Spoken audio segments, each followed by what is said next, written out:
Loan सस्ते नहीं होंगे क्योंकि महंगाई घटी।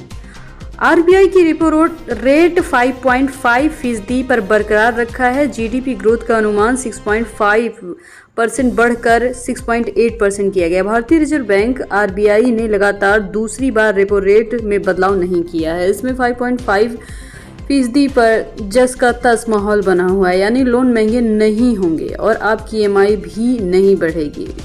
इससे पहले अगस्त में हुई मीटिंग में भी इसमें बदलाव नहीं हुआ। देश की जीडीपी ग्रोथ का अनुमान 6.5% से बढ़कर 6.8% किया गया है। ये फैसला मॉनेटरी पॉलिसी कमेटी की 29 सितंबर से 1 अक्टूबर तक चली मीटिंग में किया गया है। आरबीआई गवर्नर संजय मल्होत्रा ने आज यानी 1 अक्टूबर को ये जानकारी दी है। आरबीआई गवर्नर ने कहा है कि कमेटी के सभी मेंबर ब्याज दरों में स्थिर रहने के पक्ष में है। जीएसटी में कटौती के बाद महंगाई में कमी के चलते ये फैसला लिया गया है। रिजर्व बैंक ऑफ इंडिया यानी आरबीआई जिस रेट पर बैंकों को लोन देता है उसे रेपो रेट कहते हैं। इसमें कोई बदलाव होने का मतलब ब्याज दरें ना तो बढ़ेंगी ना ही घटेंगी।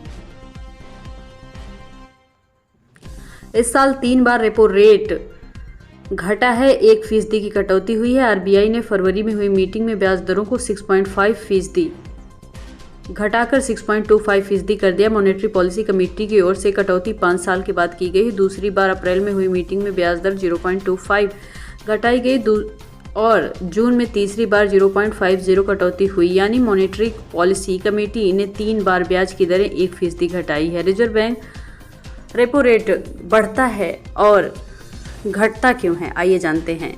किसी भी सेंट्रल बैंक के पास पॉलिसी रेट के रूप में महंगाई से लड़ने का एक शक्तिशाली टूल है। जब महंगाई बहुत ज़्यादा तेज हो जाती है तो सेंट्रल बैंक पॉलिसी रेट बढ़ जाता है। इकोनॉमी में मनी फ्लो को कम करने की कोशिश की जाती है। पॉलिसी रेट ज़्यादा होगी तो बैंकों को सेंट्रल बैंक से मिलने वाला कर्ज महंगा होगा। बदले में बैंक अपने ग्राहकों के लिए लोन महंगा कर देते हैं।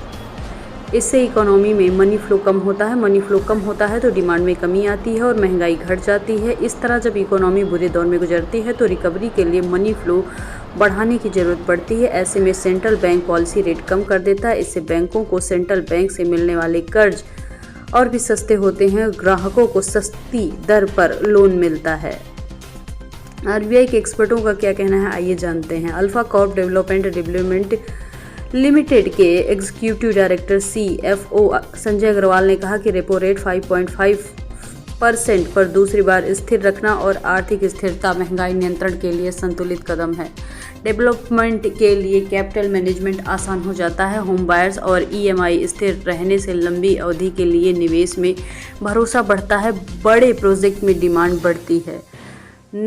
त्रेहान आयरिस के एग्जीक्यूटिव डायरेक्टर अभिषेक त्रेहान ने कहा है कि इससे अर्थव्यवस्था स्थित होती है, निवेशकों को भरोसा बढ़ता है और खरीदारों के लिए भी भविष्य में प्लानिंग आसान हो जाती है। खरीदारों को EMI एक समान रहने से खरीदारी सस्ती होती है, जबकि डेवलपमेंट और प्रोजेक्ट फाइनेंसिंग आसानी से मैनेज हो पाते हैं।